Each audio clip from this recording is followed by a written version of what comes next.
Alright, I'm back. I'm going to do a video here, and real quick, don't mind my arm. I've got poison ivy severely, and it's just to cover it up so it doesn't spread any farther than it already has. So I'm going to do a video building an arboreal cage. It's a medium-sized arboreal cage for my tarantulas. I've already built a very large, not very tall arboreal cage. I'm not sure what I'm going to use that for. I built a very large terrestrial cage that I'm still not sure what I'm going to use. I built the small version of this and a small version of a terrestrial cage already, and I figured I'd catch this one because I had initially videoed the other two, or the terrestrial build of the other one, and it was like a 45-minute video. It was just way too long. So this one's going to be a little bit quicker. I'm just going to go over some of the basic stuff. I got all my plexiglass here custom cut. I'm using a acrylic welding, or I don't know exactly what you call it, adhesive solution called Weld On. It just basically melts the two pieces together. We're going to make the cage a front opening door. I do not have a latch right now. They are on their way from Amazon, but I do have the acrylic hinges, so we'll at least be able to get them put on. And then I can just show you the latch on the other one to explain how it's done. So what we're going to do is I'm going to take these, and one thing I've learned from ordering materials from the place that I get it from, one, I've already messed up the order on this one. I was supposed to have two small terrestrial cages, and I completely forgot half the materials. Mark everything.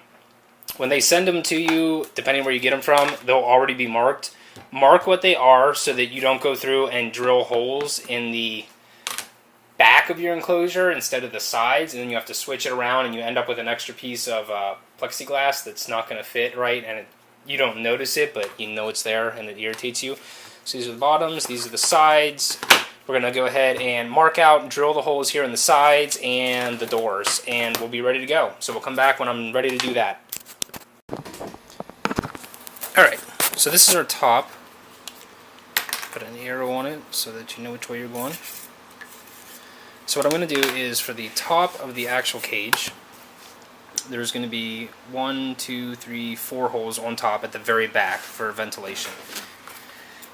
The front door at the very bottom, there will be the 3-inch piece at the bottom that will be for substrate and everything. This one will have 1, 2, 3, 4, 5, 6 holes at the bottom here. And I'm not going to go crazy. I put more in the last one, but I'm not going to, because I actually ordered this piece a 1/16 of an inch shorter.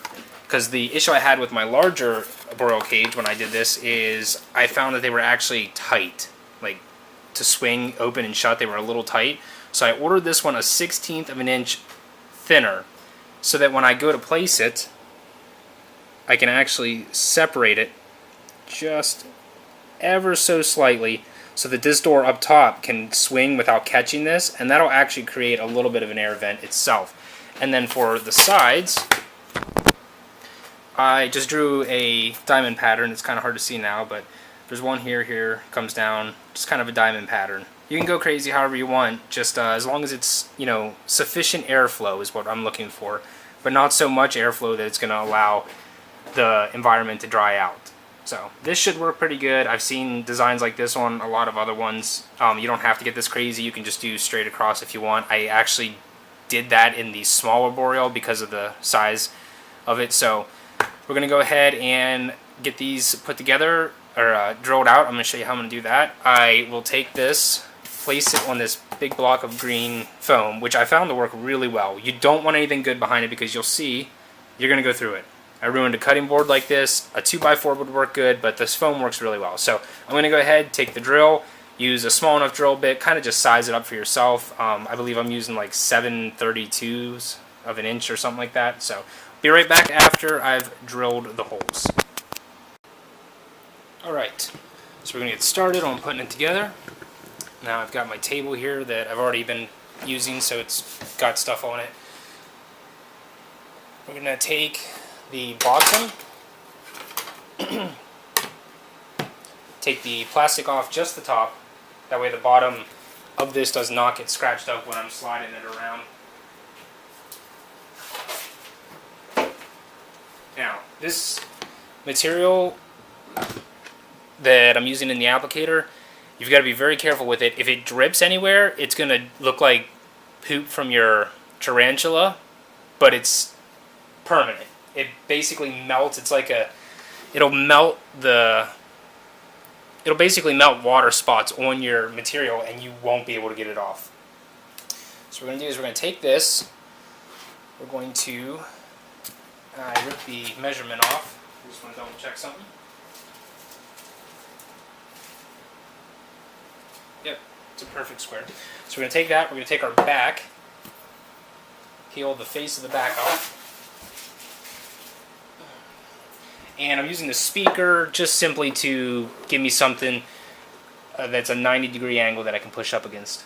So now the way I have this one designed, because I picked all the measurements out myself, I just went with basic sizes. I'm going to push these two together as close as I can, get them nice, they're flush. This is the way mine's designed. You can make yours however you want, but I have my back being flush. And then we're going to take our applicator, and you'll see just, oh man, there I spilled some. You'll see what I mean about these drips. I just made a hell of a mess.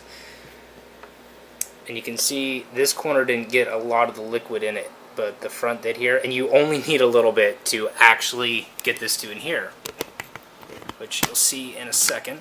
This is real time too. I'm going to do a lot of jump cuts and skips when I'm putting this together, but I'm going to do this first piece real time just to show you exactly how fast this stuff will set up. And I don't know if you can see it or not. It's probably not going to come up. But there's little like water spots here. I mean, those are permanent. They'll be there forever. There's nothing I can do about them now. That's the only reason I'm not making these and like selling them somewhere, because I do screw them up. And just like that. I mean, that's already set. So we're going to take and we're going to... It's a little flimsy yet. It does take a little bit to... It takes like 24 hours to cure. But, I mean, it sets up super fast.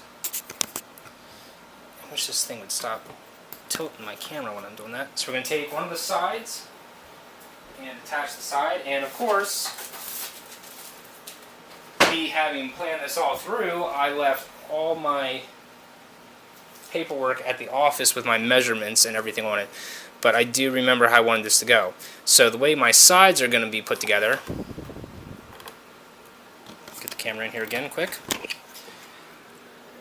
My sides will go back and actually overlap the back and then come out flush with the front. And then the front door will actually go up over the side, and the bottom front plate will actually attach and pretty much bolt these together.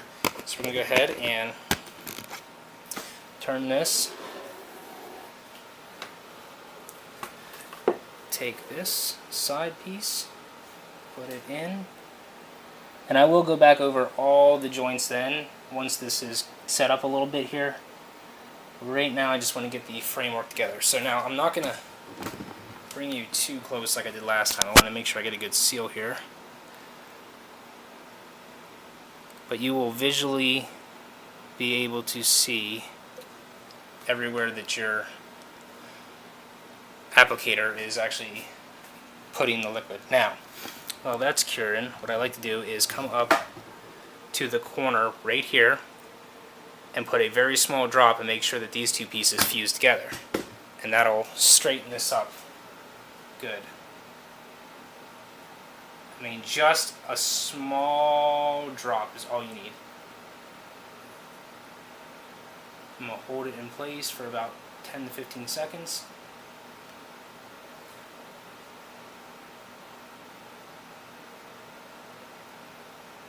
Just like that, that's already tight.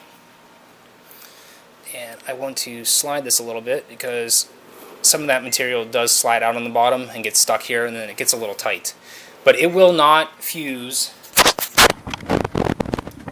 I adjust the camera, it will not fuse this plexiglass to the wood. I would recommend doing it on a piece of wood that you're not fond of. This is just a TV tray, so it's not a big deal. So now that those two are sealed, I'm going to set it on its side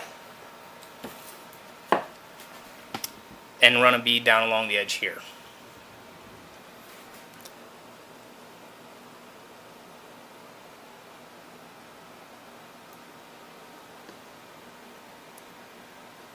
And you can give it a little squish. You'll be able to see where you're applying the pressure too, if there's no material in that corner.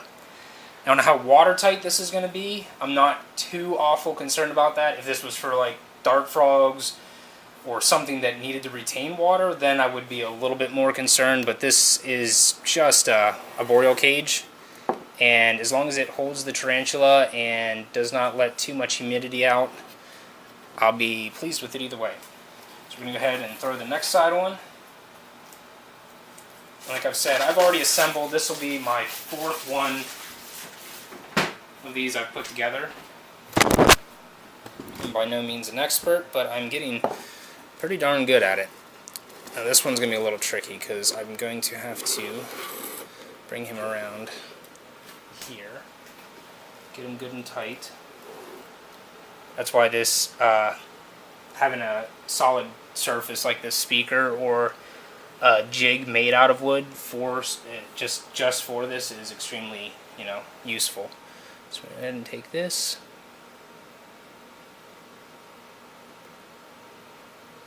I got a lot on the table that time.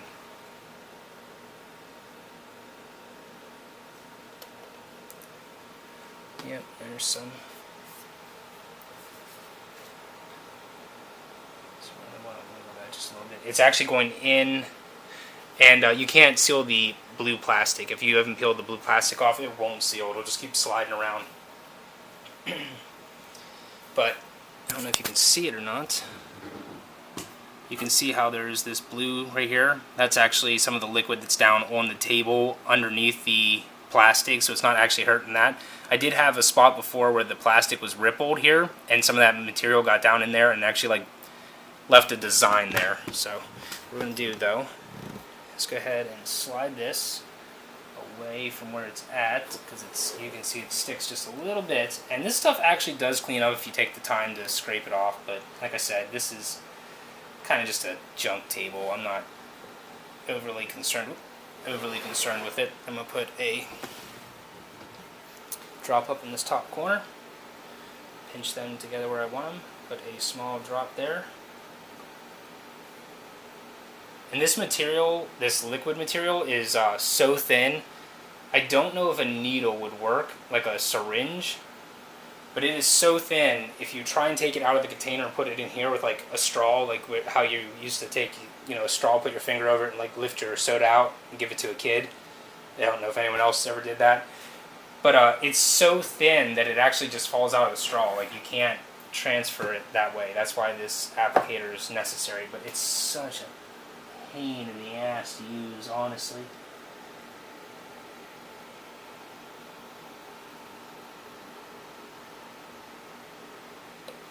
That was probably the easiest application I've gotten there. So I'm going to give that just a second to set up, and then we'll come right back. Alright, so I'm going to take my top. The arrow is where the door will go, so I drilled the holes in the back. The way I have this designed is the top is a 7x7, so that's the whole basis of the cage. But the bottom is actually smaller. I minus, the way I have my plans drawn up, I minus the thickness of the sides, so everything matches the 7x7 top. Just get it pressed up nice and tight here.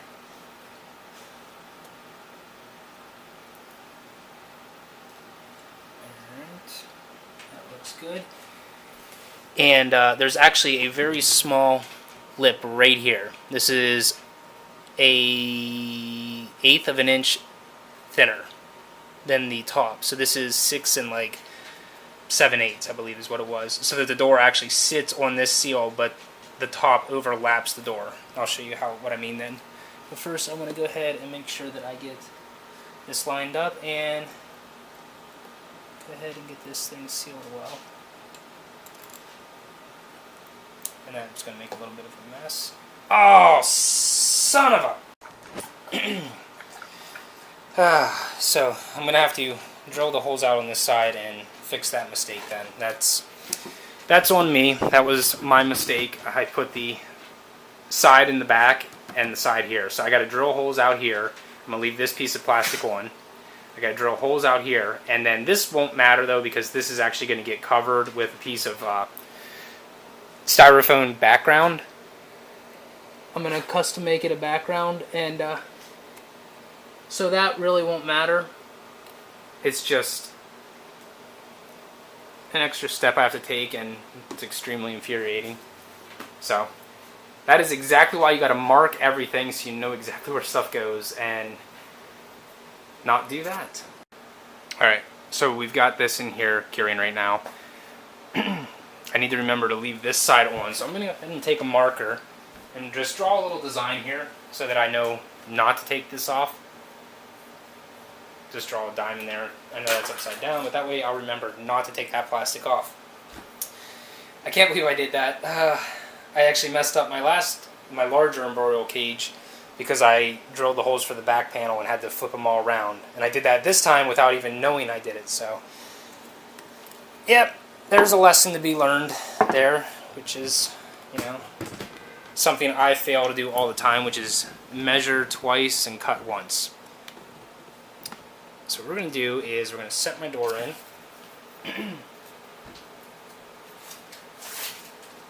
I'm going to take the plastic off of both sides of the door.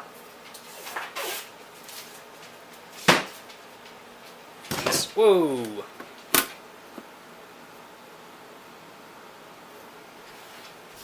Okay. And that door gets set right there. Now I gotta find my... What do I do with my acrylic hinges?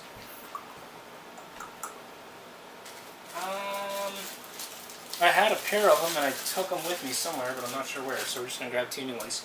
These are just acrylic hinges. I believe I got some of them from Jamie's Tarantulas, but these ones here I just purchased off of Amazon. So I want to make sure my door is right where I want it, which is right there. Make sure that's nice and square all the way around. Good. I've been doing them opening left. I don't know why, but we're going to stick with that that format. So I'm going to go ahead and hold this hinge here. Make sure it's nice and snug. And just give her a little bit of acrylic. That's one nice thing about these acrylic hinges. With acrylic, they seal perfectly. Because I know I've seen a lot of videos where people are making stuff with I did a lot of research when I was looking into making my artificial backgrounds, and using anything acrylic with glass is a pain because silicone does not adhere to acrylic very well. So we're just going to get a couple little drips in here just to get that to hold these on. And then we want to make sure that door swings before we go and attach our bottom piece. So I'm going to take the plastic off the bottom piece now.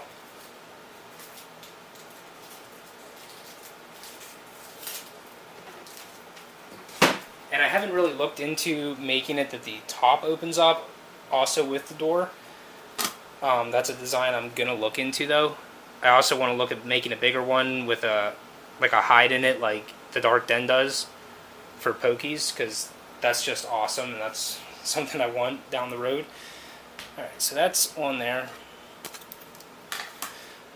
I'm going to give these guys just another little bit on the corners.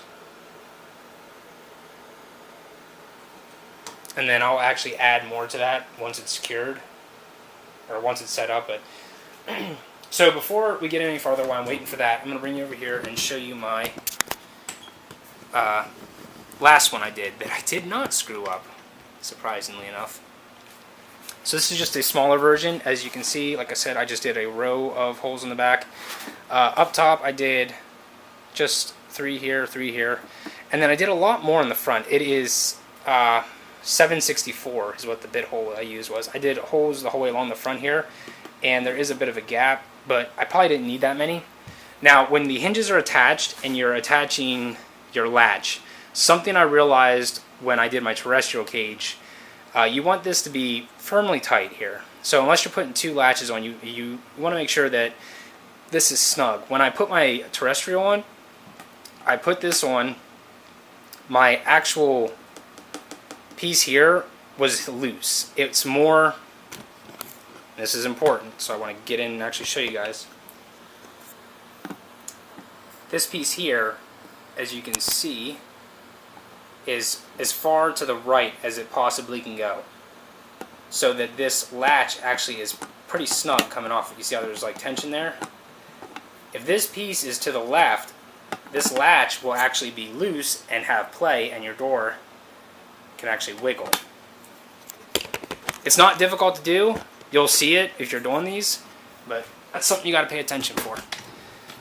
Because the last thing you want is, you know, a very large terrestrial getting loose. I'm going to set this, whoa, oops.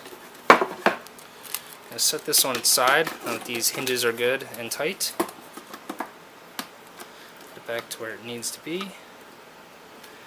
Right there. Go ahead and turn it this way. Now it looks like I got it just a little bit off. There's a bit of a crack here at the top. I don't know if that was me or if that was the manufacturer's cuts. I'm probably going to say me though, just for being honest. I mean, I did completely mess up which pieces went where, so who knows. So that's where we want it. I'm going to go ahead and just put a little bit of acrylic sealer.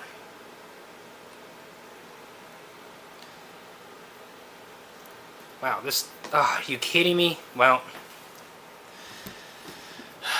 this applicator, I don't know if you can, there, you can see it. This applicator just sprayed that out of the side while it was tilted, like, back. It wasn't even any pressure on it. So, I hate this applicator so much.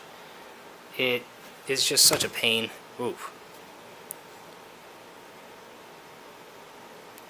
Because there's times when if it's too low, you can't get anything to come out.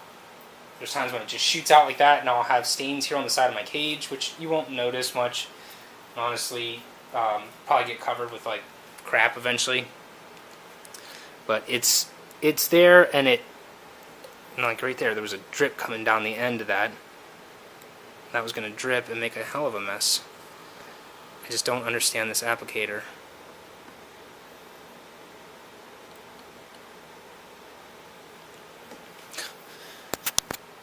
I was thinking about like a very small surgical needle for administering like vaccinations or something in like pet section. One of them might work because then you have to actually push to have the material come out, but at the same time I'm not even squeezing this. The material itself is just coming out because it is so fine of a liquid that there's no pressure needed for it to fly out of there. It just does it on its own. So, that's there. Now, as I said, this used to be tight, but I actually ordered it a 1/16 of an inch smaller to create a very, very, very thin movable gap right here. There's actually a 1/16 of an inch gap in between the door and that. And I'm going to make sure it's right where I want it. That way, I'm going to put a drop of this here. That way, the door doesn't pinch this and it can swing freely. Make sure we get it right where we want her.